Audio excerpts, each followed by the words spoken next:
If you've watched my reviews recently, you might have noticed I'm having a complicated relationship with new board games. I would honestly like for things to be straightforward. Yes, get this. No, don't get that. I think it's just luck, but that's not what's been happening. When I started up my first game of Dark Venture, I almost stopped right then, like halfway through. I literally, and I'm not kidding, looked up the going price on eBay because getting rid of a Kickstarter you don't like is good to do as quickly as possible if you've been early in the shipping cycle. I didn't even plan to play it enough to review it and be able to tell you, no, don't get that. But I went back. And in the end, it stayed on my table for a week, and it is staying in my collection for the foreseeable future. Let's discuss why. I'm J. Allen Riker, horror author and solo board game fanatic, and this is my review of Dark Venture 2nd Edition.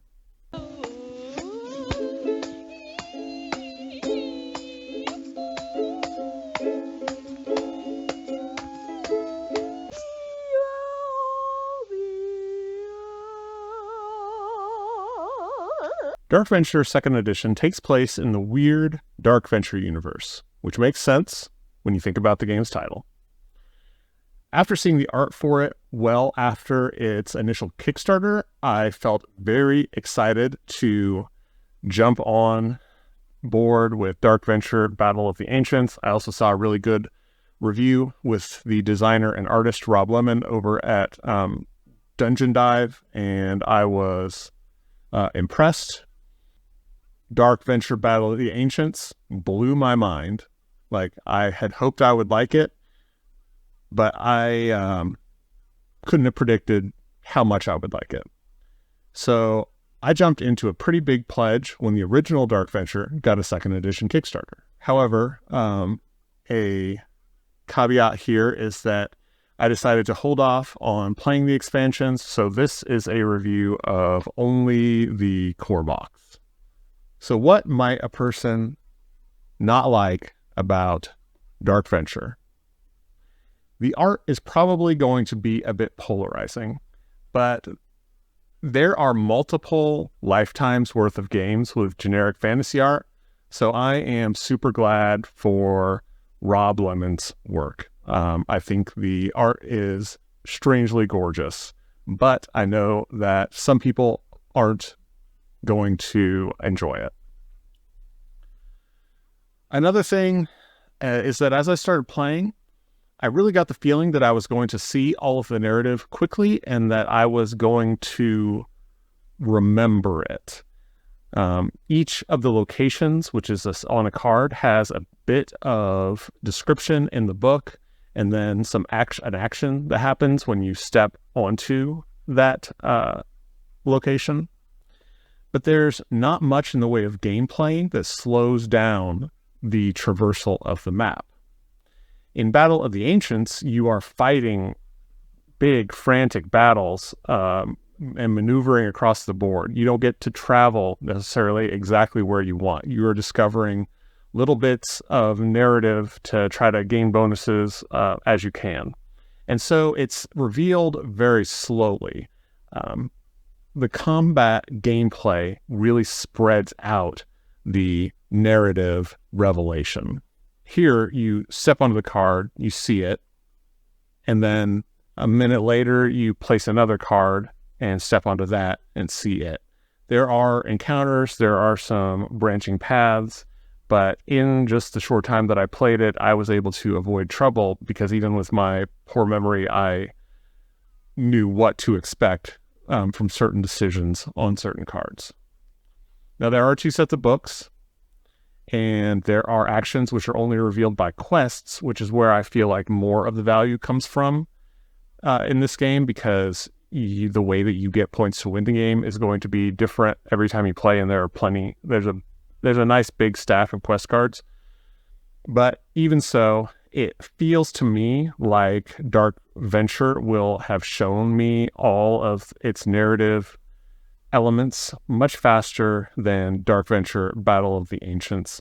And those bits of narratives is in my mind, the reason that you're playing this game. In Dark Venture Battle of the Ancients, it's a really nice immersive thing to have the books to look into. But I think that the gameplay, the skirmish battling between these super asymmetrical factions is the main draw and what you'll spend most of your time on. While in this game, it's really about exploration. Something that I know that some people will not like about this game is that combat is very deadly, but you have very little say in the way that it goes down once you have engaged in it. And I will come back to that. When I say it's deadly, I mean that each character you meet is your equal. The heroes that you don't pick are able to pop up in the game from certain locations and for certain quests, and they might be friendly or they might not.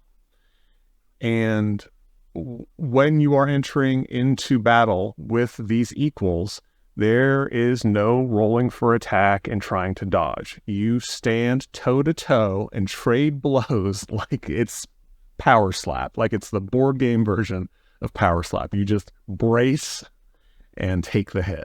But these aren't the issues that I had trouble with. I think that the biggest issue, and one that I had seen mentioned in the first edition and in basically every negative review of this game, is that the laying out of characters continuously breaks the flow of the game. So combat here, like I said, is not complex. It's much closer to 4 Against Darkness than the skirmishes of Dark Venture Battle of the Ancients. But 4 AD is very fun in its own way because the combat and the monster emergence all gets resolved so quickly. Here, whenever you play a character card out of your hand or draw someone due to stepping on a location card and read in the actions that somebody is there at the location, you have to fish out the token or the standee. And then if you didn't play the card from your hand, you go to the character deck and you flip through that and take them out of that. And you look at what their equipment is. And then you go into the equipment deck, which is randomized. Both of these are randomized. And you go through that and pull all of their equipment. And then you shuffle both of those decks. Then you, because the equipment changes stats, you will take a little slippery stat card. They're not the nice dual layer boards like for your player character, but they are exactly as complex. And you will add up all of those stats, and you will put a cube on it to mark the new revised stats. And then, like I said, you will go into a Power Slap competition where you don't have any agency. And it is way too much trouble to do all that for the gameplay it brings.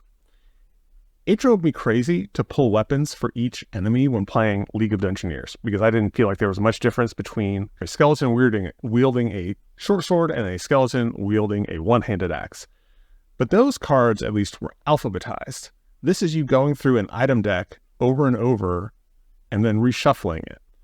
This feeling of frustration built up in me to the point, and I just kept getting pulled out of the game over and over. I was not able to get immersed to the point where I was like feeling physically hot. And that's when I went and looked on eBay to see how much the game is going for on the secondhand market. I was like, I can't take this. Then I cooled off for a minute and I thought about the issue. And the thing about the combat is that these characters are super powerful and the weapons honestly add minimal impact to the stats, which is surprising. It's surprising to say because for the strongest weapons, maybe it does an extra 1 or 2 points of damage, but you have to have a certain strength requirement. But really, that's nothing compared to the strength stat plus the 2d6s that you roll. So what I did was house rule the game so that I wouldn't be constantly messing with the decks and with these attribute cards and adding up their attributes. I simply stopped drawing character items. As simple as that. I also don't reshuffle the cards when I do a search for something. I don't remember anyway. And this isn't a game where vaguely knowing the next few cards changes much. And it is amazing how much different the game was to play after making those 2 small house rules. After that, I was able to play the game and enjoy it. So when I start going through the positives, remember that I played the rest of the game with those house rules. So what might a person like in Dark Venture 2nd Edition? The components are very nice. Has dual layered boards, like I mentioned. There are linen finished cards, which I just absolutely love. I don't know why I like it so much, but I really love linen finished cards. It makes them feel indestructible to me, which I know is not true. And the whole game, while having nice components, is all kept in a wonderfully compact package. The art is awesome. The standees are really weird and cool. And I plan to use them in other games just because of how great they are. There are plentiful cards of strange people and unique items with actual interesting powers that change the game, and a really nice big stack of quests having you doing very different things. The heroes are well differentiated with their abilities. In my last game, which you see playing in the background somewhere here, I had an absolute blast playing a very lucky ghost who is bad at combat. But it was okay because he can turn intangible to escape from battle. I happened to find a bow where he could shoot from one space away, so I didn't end up having to go toe-to-toe to anyone, especially because the way that the bow is nerfed a bit is that you have to do a luck roll or the enemy joins you in your space. But my base luck was so high that I literally couldn't fail the roll. Time was against me because I wasn't doing as much damage as you do when you enter into hand-to-hand combat. But still, it was cool, that sort of synergy. And the heroes don't just stay in the box. They have places where they live out in the locations.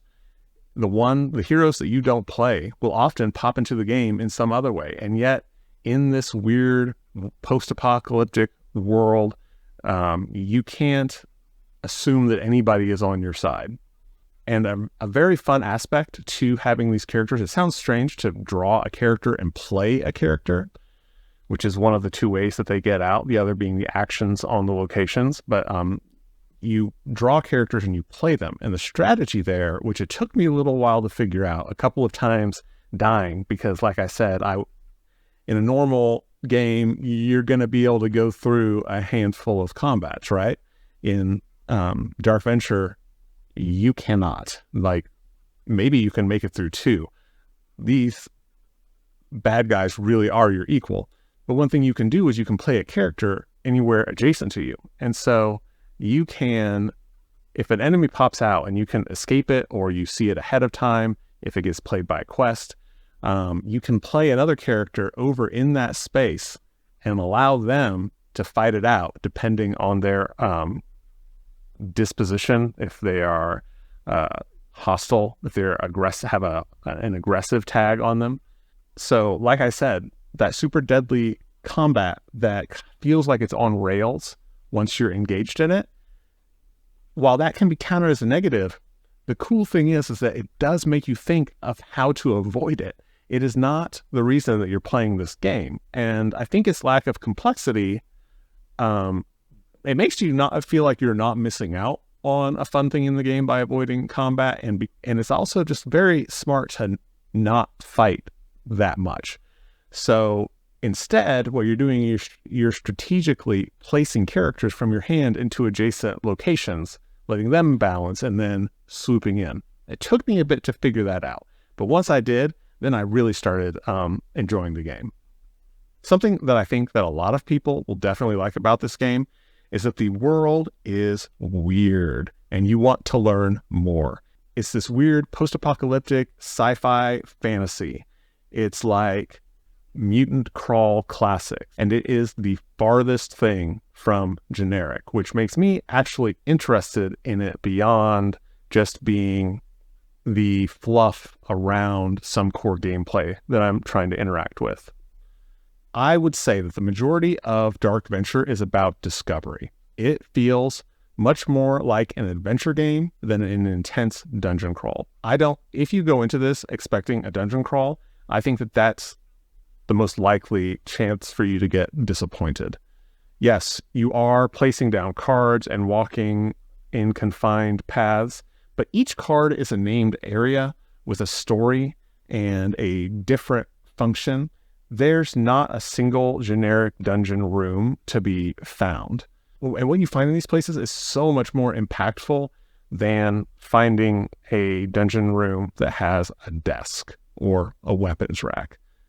It feels like exploration. You know that I have a very specific and complex relationship with narrative in board games, and I really like the narrative that's used in both of the Dark Venture games. It isn't a novella broken up by pieces of gameplay, which I do not like. It is not a game book. It's pieces of narratives that weave together to form a loose, larger picture, and they're mostly vignettes, especially here. I do think that Battle of the Ancients did more to create a larger picture and understanding. It felt like there were distinct large events going on in the background that you were catching glimpses of, and the factions were explained because you were playing them. If you only play this game, you might think that it's just random weirdness for the sake of weirdness. But this world does have its own strange logic. I don't think that comes through as well in Dark Venture as it does in Dark Venture Battle of the Ancients. But having gone from Battle of the Ancients here, I have a greater appreciation for it. A really cool thing is that, as you saw, the narrative is contained within little books. There is a set A, and when you get tired of that and you can predict too much from that, there's a set B. If there are more Kickstarters for this, I would buy more of these books if they were offered. I think it would be so cool to have a Kickstarter where you could go in and get books C, D, and E. You know, it's a great way to refresh existing components, which I think we need to be doing a lot more of. I know that I am entering a phase where I'm not buying nearly as many new games, and I would like to be able to play the games that I have freshened up like that.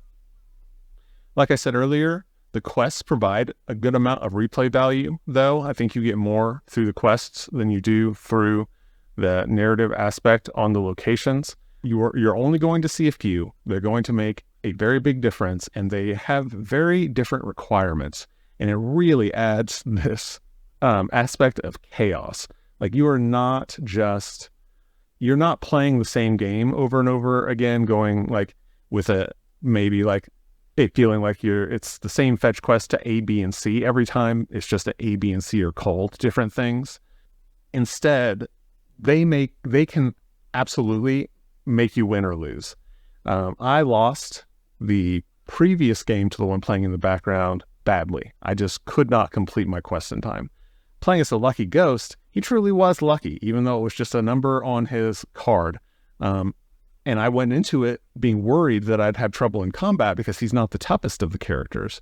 But I drew one quest where I joined the Highwaymen and gained quest points by hiding and pickpocketing, both of which are based on luck, and some other quests where I just had really good luck and interacted with the items also in interesting ways. And these sorts of synergies, besides adding that replay value and adding more reasons to come back, it also makes for memorable game sessions. I won't be forgetting the game playing in the background for a while because just such interesting things happened and that has to be something that's designed into a game like this. To me, They would not have been interesting if they had come out of a book, one entry after the other. But they are very interesting because the designer created a series of loosely connected bits that have very interesting synergies when placed side by side, which is a difficult thing to do. Okay, so my final thoughts. If you don't have like infinite patience for fiddliness in a game, you are going to have to house rule this in like the same way that I did. And the good news is that this game is not some perfectly balanced Gloomhaven-like skirmish, tactical, down to the wire affair. Sometimes you're going to get a quest where you never see the thing that you need to fulfill it. Sometimes you're going to get very lucky and get exactly what you need and finish the game in half the time. So, in my mind, that makes it so that I'm not going to ding the game that much for having to house rule it because it didn't end up breaking anything. This is a sandbox in which to have weird adventures.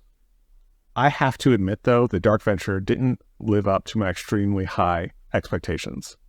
Clearly, the designer learned an incredible amount from making this game, and then that experience went into Battle of the Ancients, and that is what set my expectations sky high.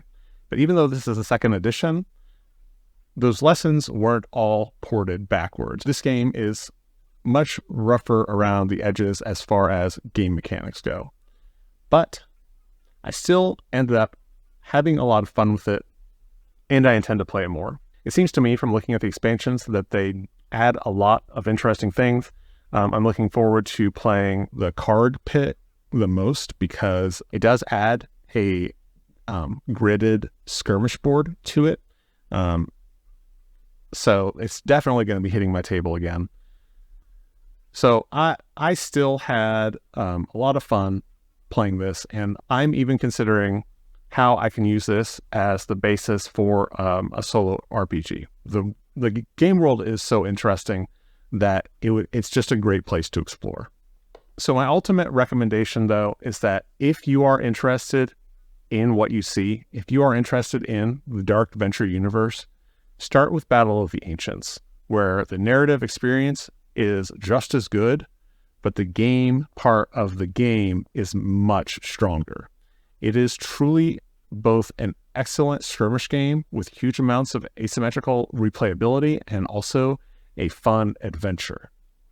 And then, if you want more of that adventure in that same universe, but in a more sandbox style, at that point, consider getting Dark Venture 2nd Edition. So that's it from me, J. Allen Riker, and I hope that you have a great rest of your day and keep playing solo.